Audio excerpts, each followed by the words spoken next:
കാൽനട യാത്രക്കാർക്ക് കൂടുതൽ സൗകര്യങ്ങളുമായി ദുബായ്. നഗരത്തിന്റെ വിവിധ ഭാഗങ്ങളിൽ റോഡ് മുറിച്ച് കടക്കാൻ കൂടുതൽ സ്മാർട്ട് സംവിധാനം ഏർപ്പെടുത്തി. പ്രായമായവർക്കും നിശ്ചയദാർഢ്യക്കാർക്കും ആശ്വാസമാകുന്നതാണ് ഈ ക്യാമറകൾ.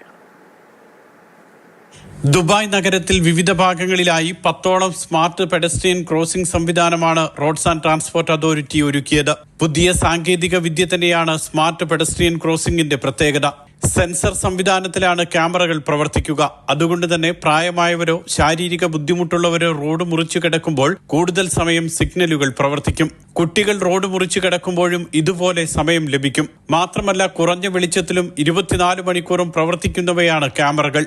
Satwa street, Al Qusais, labour camp, Oud Metha, Amman street, Salahuddin street തുടങ്ങി 10 സ്ഥലങ്ങളിലാണ് സ്മാർട്ട് പെഡസ്ട്രിയൻ ക്രോസിംഗ് സംവിധാനം ഒരുക്കിയത്. Sheikh Khalifa bin Zayed street, Omar bin Al Khattab street എന്നിവിടങ്ങളിലും ഈ സംവിധാനം നടപ്പാക്കിയിട്ടുണ്ട്. ഇതോടെ നഗരത്തിന്റെ 27 ഇടങ്ങളിൽ ഇത്തരത്തിലുള്ള സംവിധാനം നിലവിൽ വന്നതായി RTA traffic system director Muhammad Al Ali അറിയിച്ചു.